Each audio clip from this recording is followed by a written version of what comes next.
मेरा विचार यह है कि कि माफ अगर कर देना चाहिए था। माफ कर देना चाहिए था। बिल्कुल। मैं और मेरी पत्नी ने जब वो कांड देखा निर्भया वाला, तो मैं, सुनो मेरी बात सुनो आप, मैं अपनी। नमस्ते सभी को। वैचारिक मंथन यूट्यूब चैनल पर मैं आपका साथी आशीष चौरसिया आप सभी का हार्दिक स्वागत एवं अभिनंदन करता हूं। मित्रों, अगर आपने इस वार्तालाप की पहली कड़ी को नहीं सुना है तो चैनल के वीडियो वाले सेगमेंट में जाकर आप इसकी पहली कड़ी को अवश्य सुनिए। तो जैसा कि आपने पहली चर्चा में ये जाना कि हिंदू परिवार में पैदा होने वाले आदेश ईसाई जी, जो वर्तमान में सरकारी विद्यालय में अध्यापक के पद पे कार्यरत हैं और आए दिन अपने संबंधियों को कन्वर्ट करने का प्रयास करते रहते हैं, जिस कारण से उनके एक संबंधी जो हमारे दर्शक हैं उन्होंने मुझसे संपर्क किया और सारी बात बताई, जिसके बाद मैंने इन महोदय जी से बातचीत की और इनकी विचारधारा को समझने का प्रयास किया और इनकी विचारधारा कुछ इस प्रकार से सामने निकल कर आई। तो श्रेष्ठ गीत अगर आप पढ़े होंगे तो वहाँ पे लिखा है कि हे बहन तू मेरी दुल्हन है, वहाँ पे पहले वर्ष में बोला गया है। अच्छा अच्छा। और फिर बोला गया है कि मैं सोती थी परंतु मेरा मन जागता रहता था, सुना मेरा प्रेमी खटखटा रहा है। हाँ, उसमें पूरे में श्रेष्ठ गीत और कहता है हे मेरी बहन, प्रेमिका का वर्णन है। लेकिन बहन क्यों बोला वहाँ पे? Sister, oh my sister. नहीं, एक्चुअली देखो, हमने कोई बाइबल कोर्स नहीं किया सर, मैं बताऊं आपको। लेकिन एक सेकंड, उत्पत्ति से लेके और प्रकाशित वाक्य तक कंप्लीट हमने बाइबल की। और उसके बाद फिर नया नियम हम 3-4 बार पढ़ चुके हैं दोनों जी। और हमें तो बड़ी शांति मिलती है। और हम रोजाना सुबह सुबह 2 भजन संहिता और 1 अध्याय अन्य बाइबल का हम पढ़ते हैं, नए नियम का। भजन संहिता 150 की 150 हम कई बार पढ़ चुके हैं। देखो, हमने कोई बाइबल कोर्स नहीं किया सर, मैं बताऊं आपको। मित्रों, दुनिया भर में महिलाओं के विरुद्ध कई सारे अत्याचार की घटनाएं सामने आती रहती हैं और उन सभी अत्याचारों में अगर महिला के साथ दुष्कर्म करने के अपराध को सबसे घृणित और अक्षम्य अर्थात क्षमा ना किया जाने वाला अपराध कहा जाए तो कोई अतिशयोक्ति नहीं होगी। परंतु कुछ मतावलंबी लोग ऐसे भी हैं जो अपने मत की मान्यताओं में कुछ इस प्रकार से अंधे हो जाते हैं कि ऐसे घृणित अपराध को भी क्षमा करने के योग्य समझते हैं।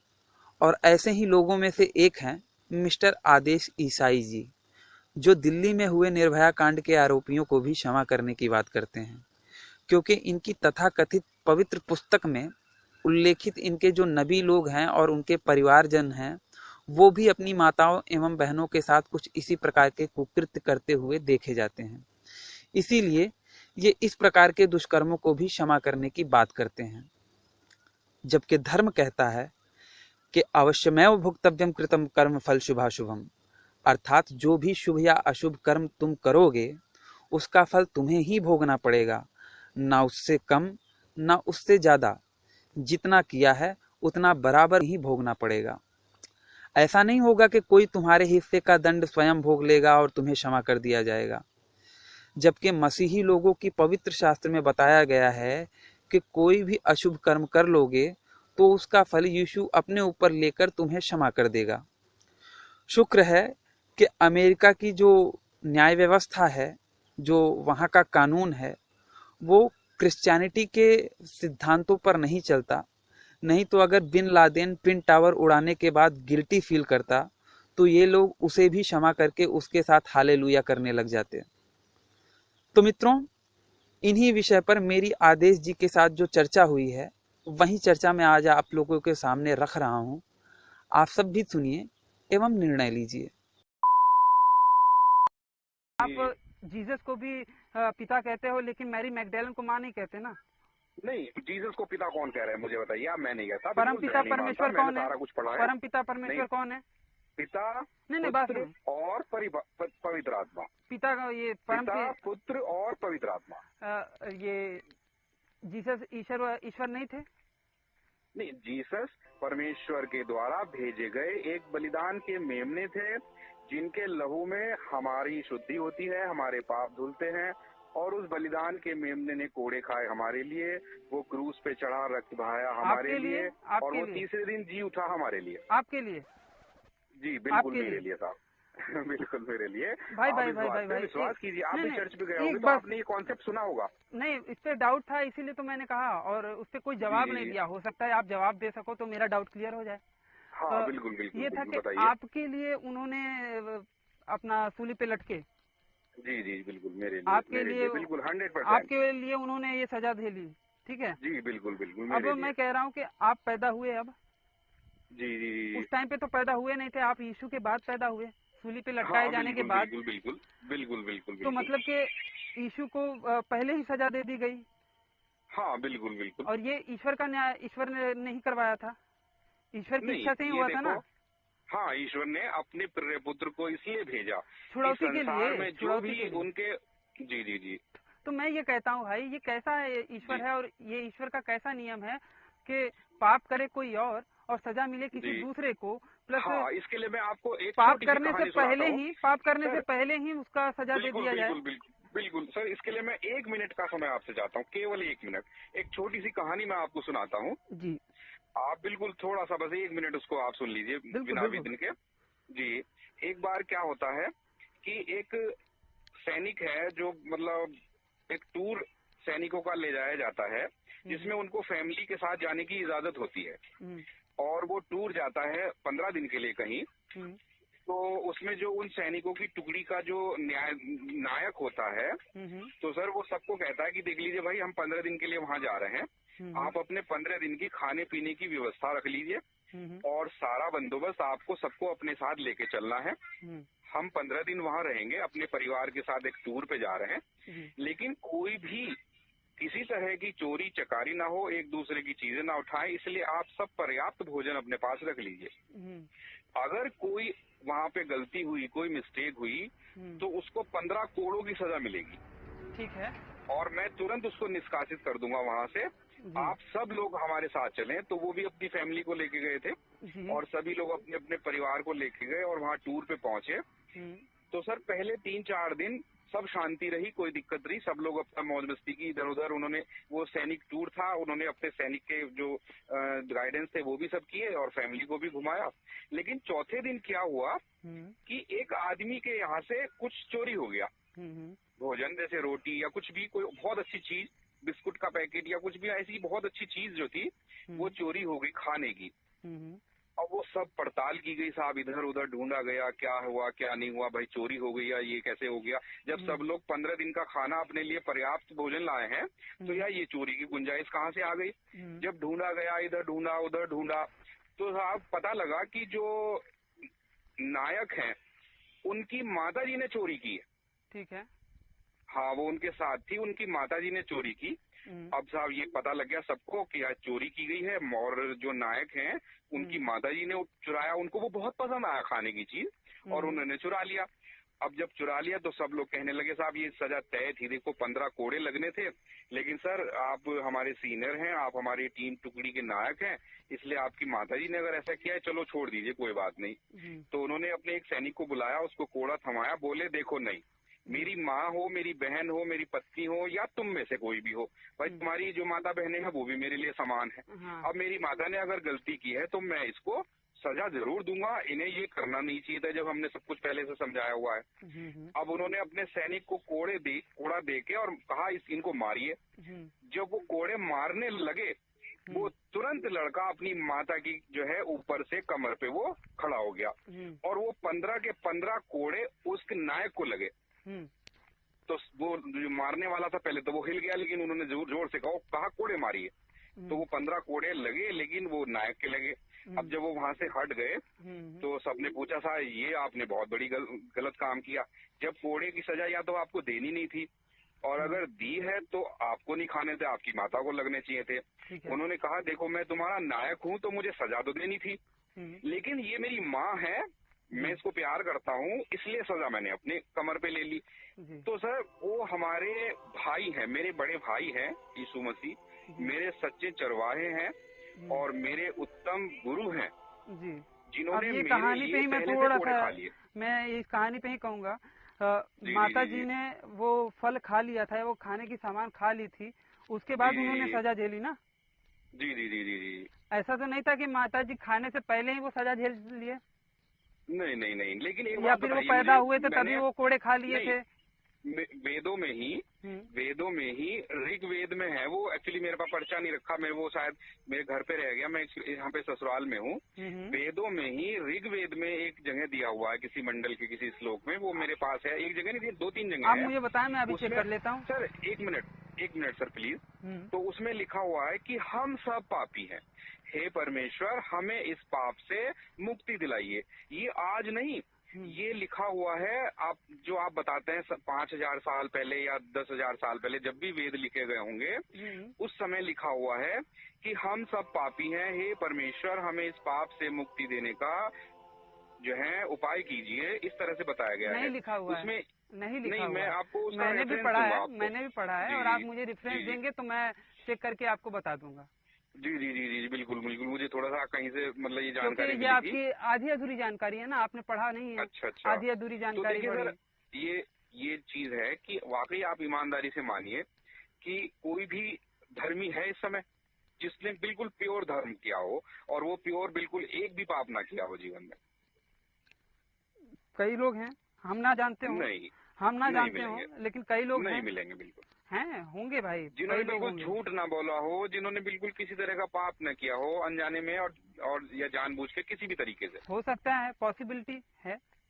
नहीं, बिल्कुल नहीं पॉसिबिलिटी। आपने सबको देखा है, आप सब इंसानों को जानते हो। नहीं, जैसे आप समझदार हुए अब। मेरे भाई, मैं एक, आप भी समझदार हो, प्रबुद्ध हो, जिसके बारे में आप पूरी तरह से क्लियर हो गए, क्योंकि आपने उसको देखा होगा। बात सुनिए मेरे भाई। चुरा लेता है बचपन में, आदमी झूठ भी बोल देता है जब छोटा बच्चा है, 10, 11, 12, 15 साल तक का। तो एक कुछ भी कहीं ना कहीं कुछ ना कुछ गलती होगी। तो आप उसे जघन्य अपराध के रूप में देखेंगे या पाप के योग्य देखेंगे? नहीं, मैं उस चीज को मानता छोड़ हूँ दीजिए ना, अगर हम झूठ देखिए, बाल्यावस्था की बात को छोड़ दीजिए, क्योंकि वो मासूमियत रहती है। उस चीज को अगर आप अच्छा बुरा और पाप पुण्य का उससे जोड़ के देखेंगे, एक बच्चे का स्वाभाविक बचपना है, तो उसको अगर आप उससे जोड़ के देखेंगे तो बहुत सारी चीजें गड़बड़ हो जाएंगी।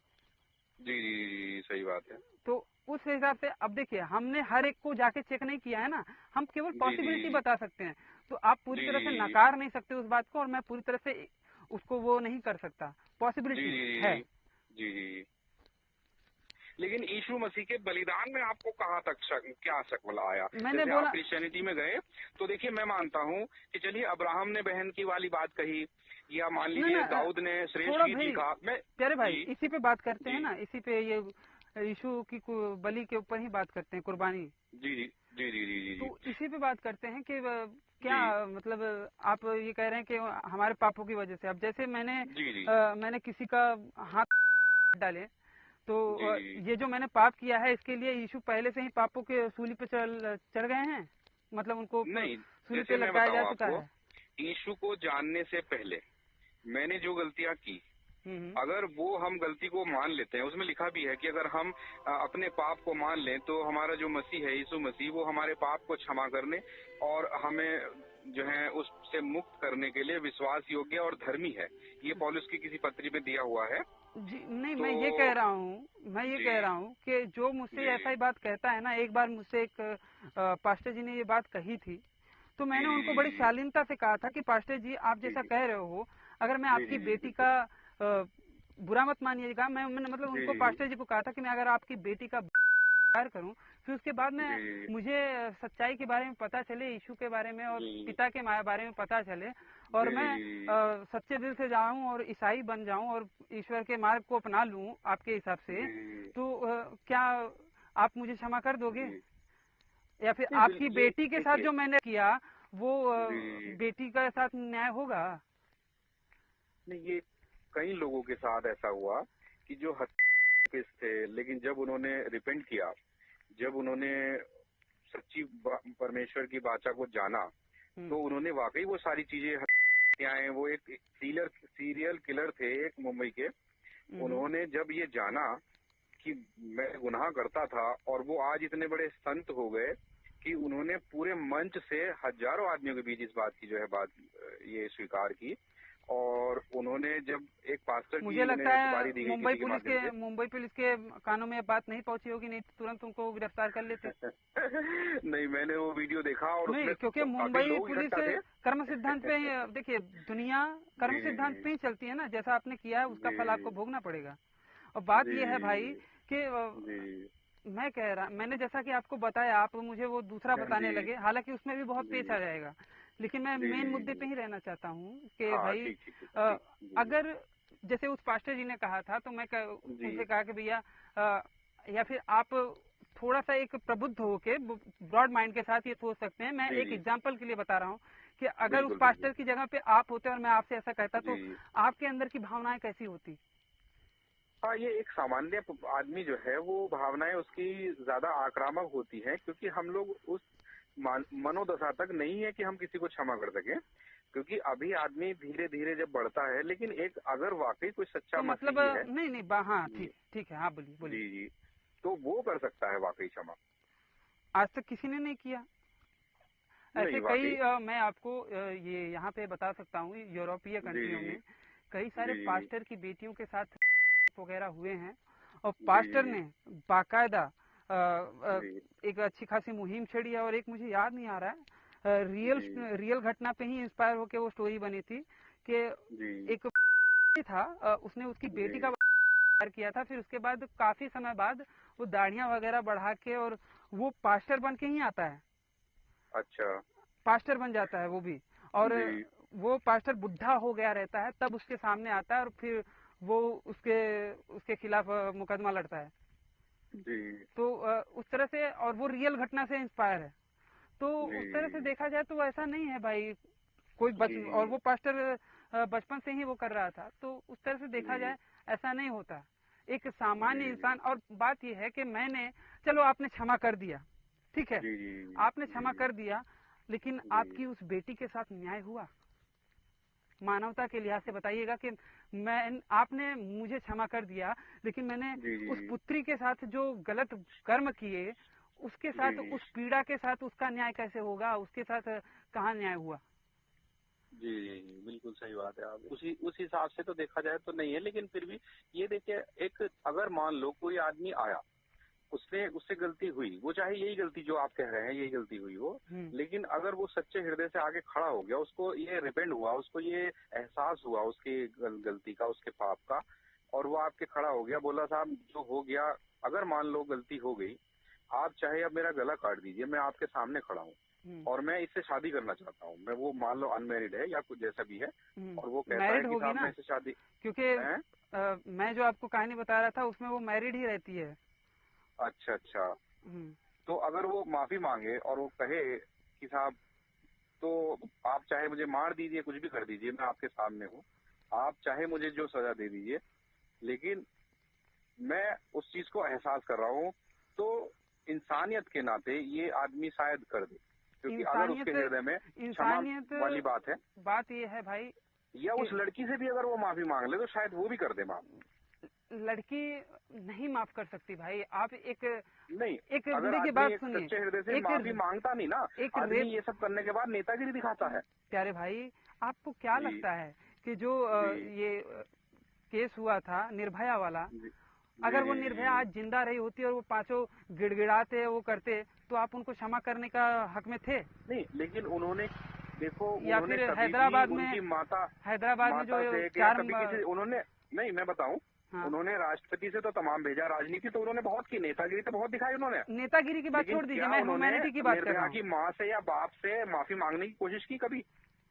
नहीं, बात तो सुनिए मेरे भाई, बात तो जी, सुनिए। अगर वो नेतागिरी करने वाला आदमी प्यार से तो मेरी कभी बात, माफ नहीं होगा। प्यारे भाई मैं कह रहा हूँ कि वो जी लोग, फर्ज कीजिए कि वो लोग उनके माँ बाप के सामने आके क्षमा मांगते, हाँ या जी जी फिर जी अभी बिल्कुल भी बिल्कुल मांगे, तो क्या माँ बाप क्षमा जी कर जी देंगे?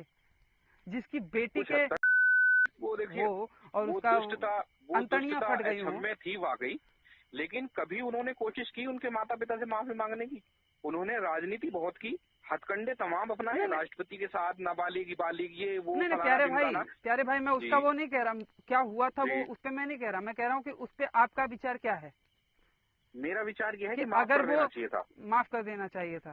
बिल्कुल, मैं और मेरी पत्नी ने जब वो कांड देखा निर्भया वाला, तो मैं, सुनो मेरी बात सुनो आप, मैं जी, अपनी पत्नी की बता रहा हूँ जो कि काफी घरेलू है और बहुत इन चीजों में पछड़ों में नहीं पड़ती है, लेकिन जब वो निर्भया वाला कांड अखबार में खूब आ रहा था, हाँ तो अचानक से मेरी पत्नी मेरे पास आई हाँ, और बोली देखो जी, अगर ये आज भी इन्हें फांसी होने वाली है, लेकिन अगर ये आज भी घुटने टेक के उस परमेश्वर से माफी मांग लें तो इन्हें क्षमा हो सकती है, और ये उसके माँ बाप से माफी मांगे, राष्ट्रपति से ना मांगे जो ये हथकंडे दिखा रहे हैं। और मैं अपनी पत्नी के मुंह को देखता रह गया। बात यह है ना, कोई भी माँ बाप, अब आप बताइए क्या उसकी बात मेरी पत्नी की जो भाषा थी या जो बात थी करने का तरीका था, क्या आप बताइए आपकी नजर में कैसा था? मैं बताऊं ये जो सही मायने में स्त्री के दर्द को समझती होगी ना, जिसके परिवार के साथ ऐसी घटना घटी होगी, जिसके बेटी के साथ, बस सुनिए, वो उस दर्द को समझ सकती है, वो उस दर्द को समझ सकती है कि हर वक्त टीवी पे वही खबरें आती हैं, उसकी बेटी के साथ ये हुआ, 4 दरिंदों ने ऐसा ऐसा किया। हर वक्त उसको 24 घंटे अगल बगल में, जब वो बाजार में सामान लेने निकलती है तो लोग उसको दीनहीन की भावना से और हमेशा ये याद दिलाते हैं कि तेरी बेटी के साथ ऐसा हुआ था।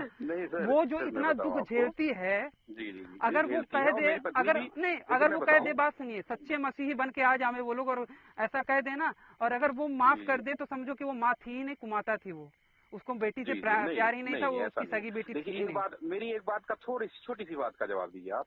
जैसे मान लीजिए, मैं मानता हूँ उन्होंने बहुत जघन्य अपराध, औरत भाई जब अपने घर में जाती होगी, ये ना, जब अपने घर में जाती होगी, अगल बगल में चीजों को, सामानों को देखती होगी ना, तो उसका दिल टूटता होगा कि मेरी बेटी यहाँ पे रहती तो अभी मेरी बेटी ये करती रही होती। और वो अगर ऐसा कह दे भैया के कोई सच्चा मसीही बन के आ गया और सच्चे दिल से कहा, वो माफ नहीं करेगी, और बिल्कुल माफ करना भी नहीं चाहिए। नहीं, मैं बताऊं, देखिए, अगर फिर तो ये गलत हुआ, फिर तो जो सजा उनको फांसी दी गई गलत हुआ। फिर तो जैसे उनकी लड़की के वो में रॉड से मतलब दी गई थी, वो शैतानी काम था, वो जघन्य अपराध था, और उसकी मैं हर भरकस भर्त्सना करता हूँ। लेकिन सर, अगर उनको सजा दी गई तीनों चारों लड़कों को, फिर उनके भी पीछे वो में रॉड से मतलब दी गई थी, वो शैतानी काम था, वो जघन्य अपराध था, और उसकी मैं हर भरकस भर्त्सना करता हूँ।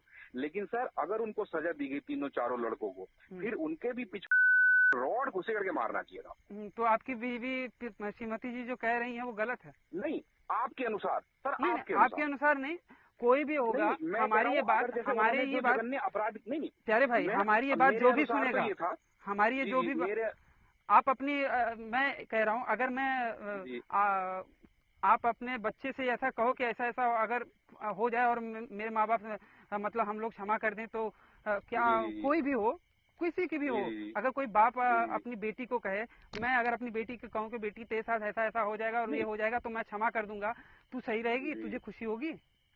नहीं, मैं बताऊं, देखो, वो जो हो चुका था उस बहन के साथ, उस बात को मैं भी न गलत मान रहा हूँ, और बल्कि इतना जघन्य अपराध मान रहा हूँ। आप मेरे शब्दों पे गौर कीजिए, वो वाकई बहुत गलत हुआ था।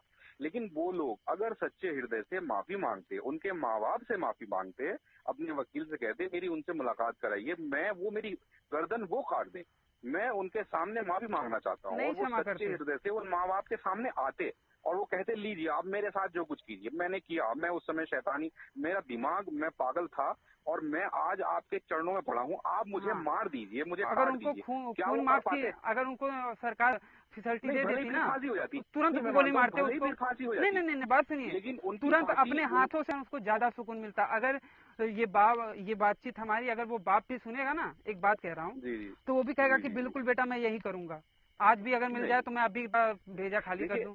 नहीं, एक सामान्य इंसान की मानसिकता यही होती है। लेकिन मैं बताऊं, कोई कितना भी महान हो, वो ऐसा ही करेगा। अगर उसे ये फिसल बना रखी है, ऐसा नहीं हो सकता। और बात ये है कि वेटिकन सिटी में देख लीजिए, बात सुनिए, कोई हो सकता है, वेटिकन सिटी में देख लीजिए, न्यायालय वहाँ पे भी होंगे, कई सारी चीजें वहाँ पे भी होंगी, वहाँ पे भी तो सजा की बात नहीं कर रहा हूँ। नहीं, मैं रोमन कैथोलिक की बात नहीं कर रहा हूँ, मैं सच्चे मसीह की बात कर रहा हूँ। अच्छा, हो सकता है आपकी बात सुनिए, जो सच्चे कैथोलिक या फिर जो ईसाईयत को मानने वाले हैं, कई सारे ऐसे जज भी हैं। ईसाईयत है ही नहीं, ईसाईयत तो यहाँ है ही नहीं। मैं कहाँ पे है जो। तो मित्रों, आज का हमारा ये वीडियो यहीं पे समाप्त होता है। अगर ये बातचीत आप लोगों को पसंद आई हो तो इसे अपनी मित्र मंडली में शेयर अवश्य कीजिएगा। मित्रों, जैसा कि आप लोग जानते हैं कि हमारा पिछला चैनल आशीष चौरसिया कुछ जिहादी तत्वों के द्वारा डिलीट करवा दिया गया था, इसीलिए अपने इस नए चैनल वैचारिक मंथन को सब्सक्राइब अवश्य करें। इस वीडियो को अंत तक देखने के लिए आप सबका बहुत बहुत धन्यवाद। नमस्ते जी, जय श्री राम, जय माँ भारती। कोशिश की है। फिलिप की गॉस्पेल जो उसका ओरिजिनल टेक्स्ट है, जिसको जी। के ये नार्कोटिक ग्रंथ बोलते हैं, नार्कोटिक जी। स्क्रिप्चर, उसका मूल जी। ग्रंथ आप अगर चेक करेंगे तो आपको मिलेगा, और जी। पीडीएफ फॉर्म में भी मिल जाएगा पढ़ने के लिए। तो उसमें जी। पढ़ेंगे तो उसमें बताया गया है कि जीसस थे, मैरी मैगडेलन के साथ उनके संबंध थे, अच्छा। और वो मैरी मैगडेलन के मतलब बहुत ही प्रेम करते थे, और अपने बाद वो मैरी मैगडेलन को चर्च का मुखिया बनाना चाहते थे, ना कि पीटर को।